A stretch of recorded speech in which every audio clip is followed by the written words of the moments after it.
Hello student, स्वागत है आप सभी का हमारे यूट्यूब चैनल स्टडी सर्कल 24 में। तो स्टूडेंट्स, आज के वीडियो में हम देखने वाले हैं अगस्त महीने का असाइनमेंट। ये आपका पहला असाइनमेंट है, ठीक है। क्लास 12 का सब्जेक्ट फिजिक्स का हम यहाँ असाइनमेंट का आंसर देखेंगे, ठीक है। तो डियर स्टूडेंट्स, रही बात आपका जो असाइनमेंट है आपको कैसे बनाना है, तो आपको A4 साइज़ का जो पेज मार्केट में मिल जाएगा आपको, ठीक है।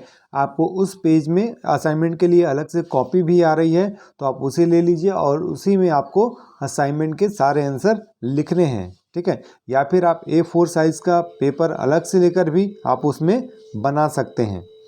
तो चलिए बात करते हैं क्या क्या प्रश्न दिए गए हैं आपके पास, ठीक है।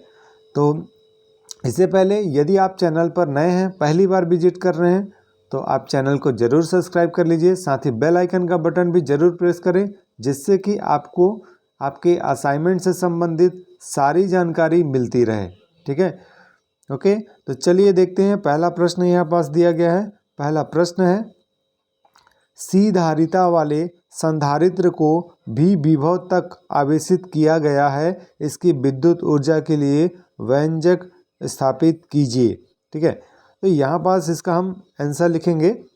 तो देख सकते हैं यहाँ पास कि सबसे पहले मान लेते हैं कि किसी चालक की धारिता C, चालक की जो धारिता होती है उसको हम C से दर्शाते हैं। किसी क्षण उसको Q आवेश दिया जाता है। आवेश क्या दिया गया है? Q, जिससे उसका विभव भी हो जाता है।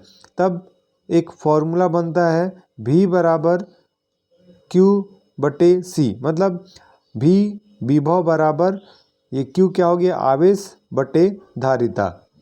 यदि विभव V पर चालक को dQ, ये dQ है, dQ आवेश दिया जाए तो विभव की परिभाषा से चालक को dQ आवेश देने में किया गया कार्य dW होगा, ठीक है। तो dW बराबर हम यहाँ लिख सकते हैं, देख लीजिए कि V dQ, तो V का मान हम लिखेंगे ऊपर वाले समीकरण से, तो Q/C आ जाएगा और dQ, ठीक है। अतः चालक को 0 से Q आवेश देने में किया गया कार्य, तो यहाँ इंटीग्रेशन का चिन्ह रखेंगे, फिर नीचे 0, lower limit 0, upper limit Q, फिर Q/C dQ। तो 1/C कांस्टेंट है, तो इसको हम बाहर निकालेंगे इंटीग्रेशन से, फिर इंटीग्रेट करेंगे Q का, तो Q का इंटीग्रेट करेंगे तो आपके पास आएगा Q²/2। और ये कैसे आएगा, तो ये मैं आपको बता दूं, ये फॉर्मूला है, क्योंकि इंटीग्रेशन x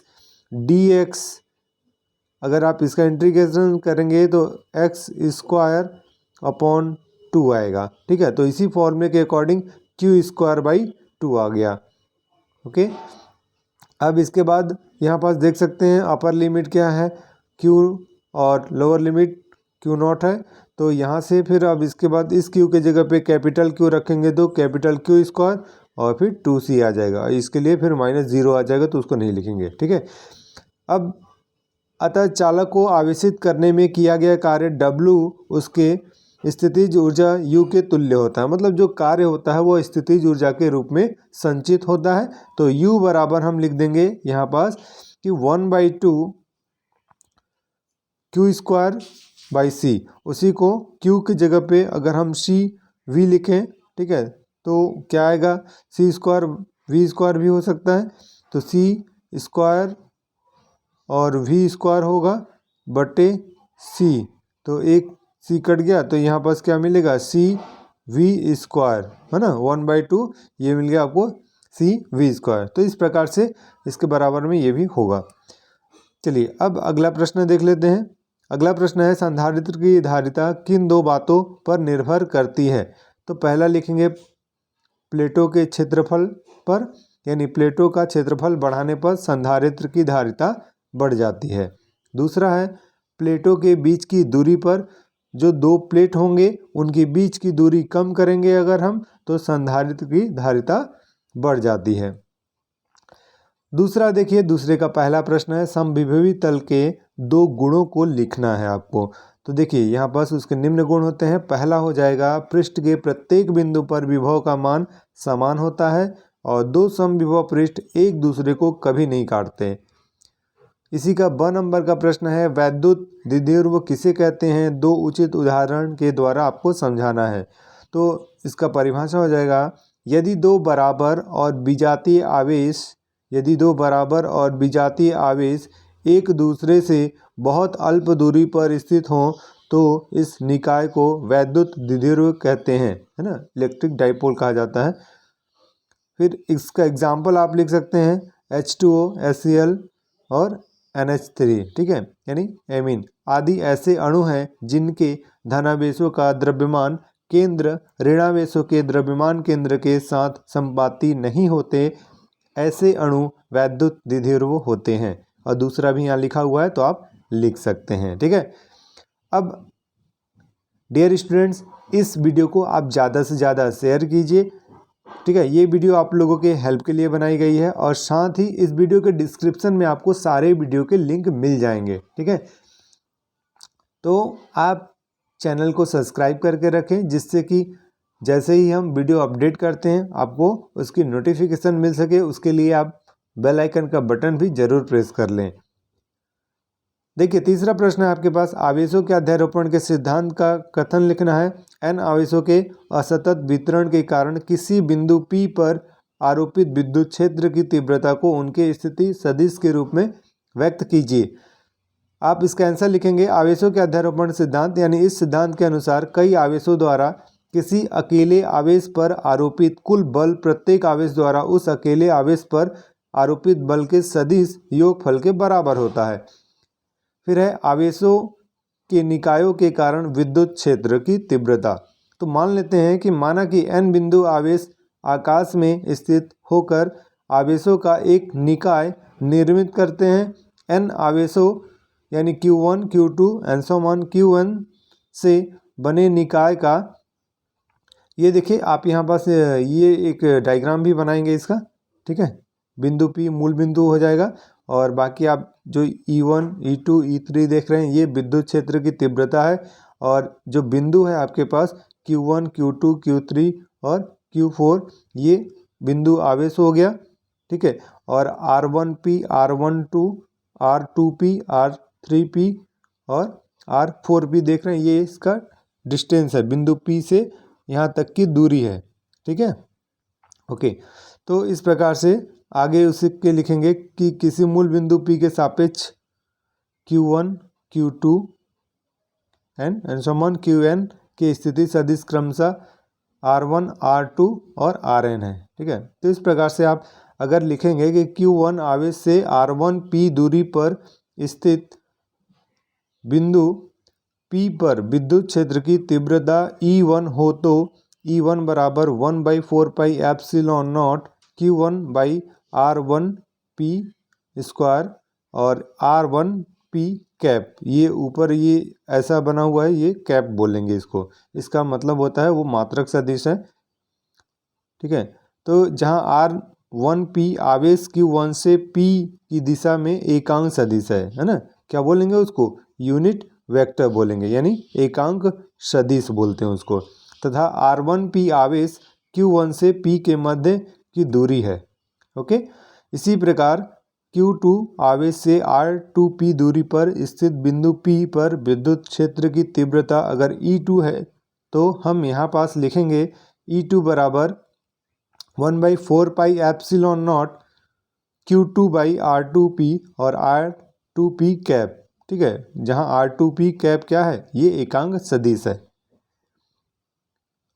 चलिए फिर इसके आगे आपको लिखना होगा कि इसी प्रकार Q3 और Q4 and so on Qn आवेशों के कारण विद्युत क्षेत्र E3 और E4 भी निकाला जा सकता है, ठीक है।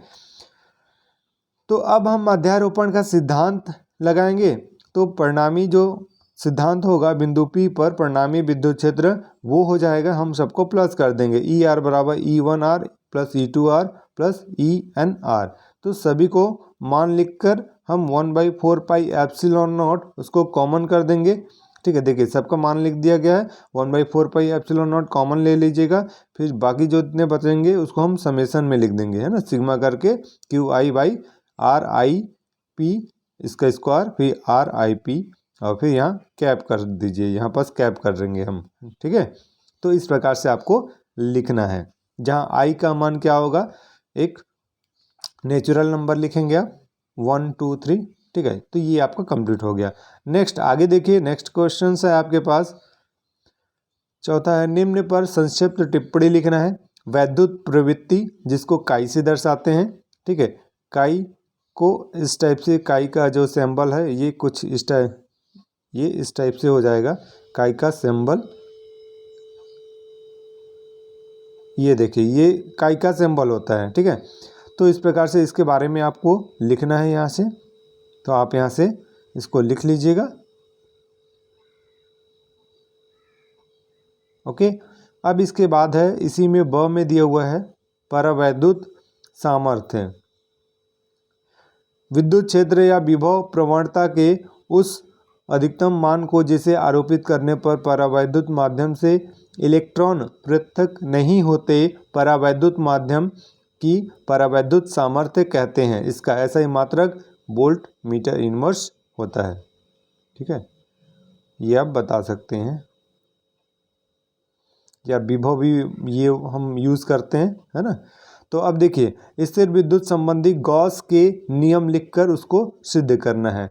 तो इसको देख लीजिए, इसका गॉस का नियम होगा, इसके अनुसार, गॉस प्रमेय के अनुसार, किसी बंद पृष्ठ से गुजरने वाले संपूर्ण विद्युत फ्लक्स का मान उस बंद पृष्ठ के अंदर उपस्थित कुल आवेश का 1/एप्सिलॉन गुना होता है, ठीक है। तो इस प्रकार से आप लिखेंगे phi is equal to E into D S 1/एप्सिलॉन नॉट क्यू, ठीक है। अब इसका डेरिवेशन डिराइव कर दीजिए आप, ठीक है। अगर डियर स्टूडेंट्स ये अगर आपको समझ में नहीं आता है तो वीडियो के कमेंट सेक्शन में कमेंट कर आप हमसे पूछिएगा, हम आपको उसका पूरा एक्सप्लेनेशन एक अलग से वीडियो बना देंगे, ठीक है। तो ये आप डायग्राम बना लीजिएगा यहाँ से, ठीक है। ये देखिए, मैं आपको थोड़ा डायग्राम समझा देता हूँ, वो किस प्रकार से है डायग्राम, आप देख सकते हैं। ये जो आप डायग्राम देख रहे हैं, ये आपके पास एक बंद पृष्ठ एस है, ठीक है। और इस बिंदु पी पर, यहाँ पास आर दूरी पर एक बिंदु पी है, जहाँ पास आपको यहाँ फ्लक्स का मान निकालना है, ठीक है। तो ये देख रहे हैं, ये वाली क्षेत्र ई के लिए है, और ये एक एन, और एक यहाँ पास ये एक अल्प पृष्ठ डी एस की हमने कल्पना कर लिया है, ठीक है। और ये डी ओमेगा है यहाँ पास, जो आप अंदर में देख रहे हैं, ये डी ओमेगा है, जो कि सॉलिड एंगल घन कोण का को शो करता है। चलिए आगे देख लीजिए। अब इस प्रकार से इसका डिटेल करेंगे आप, ठीक है। ये इक्वेशन 1 हो गया आपके पास, ई बराबर 1/4πε0 Q/r², इसकी दिशा OP के अनुदिश हो जाएगी, ठीक है। फिर पहला इक्वेशन देख लीजिए बनेगा, यहाँ पर दूसरा इक्वेशन बनता है d phi E is equal to E into D S, E d S cos theta, और डी फाई ई 1/4πε0, इसका मान रखेंगे Q/r² D S cos theta. तो ये आपको क्या मिलेगा, कांस्टेंट है, तो इसको बाहर निकाल लीजिए। तो D S cos theta by r² मिला, इसकी वैल्यू होती है डी ओमेगा, ठीक है। इसकी वैल्यू क्या हो जाएगी, डी ओमेगा होगी, इसकी वैल्यू ये डी ओमेगा है, ये डब्ल्यू नहीं है, ओमेगा है। फिर डी ओमेगा की वैल्यू यानी D S cos theta by r² होता है, इसलिए हमने इसको लिख दिया। अब हम क्या करेंगे, संपूर्ण पृष्ठ से गुजरने वाला विद्युत फ्लक्स निकालेंगे, ठीक है। तो देखिए, संपूर्ण विद्युत फ्लक्स एस से गुजरने वाला संपूर्ण विद्युत फ्लक्स फाई ई हो जाएगा, ई इंटू डी एस, इसका मान रख दीजिए Q/4πε0 डी ओमेगा, इसको आप बाहर निकालेंगे, कांस्टेंट है। फिर डी ओमेगा की वैल्यू 4 पाई होती है, ठीक है। तो जब 4 पाई लिखेंगे तो देखिए ये कैंसिल हो जाएगा, कैसे, ये Q मैं यहाँ लिख दे रहा हूँ 4πε0 इंटू 4 पाई, तो ये 4 पाई और 4 पाई कैंसिल होगा, आपके पास क्या बचेगा, Q/ε0, तो ये मिल गया Q/ε0, ठीक है। यहीं तक आपको करना है, ओके। तो ये आपका कंप्लीट होता है, और भी सभी सब्जेक्ट के आपके वीडियो हमारे चैनल पर आपको मिल जाएगा, राइट। तो इस वीडियो के डिस्क्रिप्शन में भी आप देखिए, बाकी सभी सब्जेक्ट के वीडियो के लिंक आपको मिल जाएंगे, ठीक है। तो मिलते हैं आपसे नेक्स्ट वीडियो में, तब तक के लिए thank you and good luck.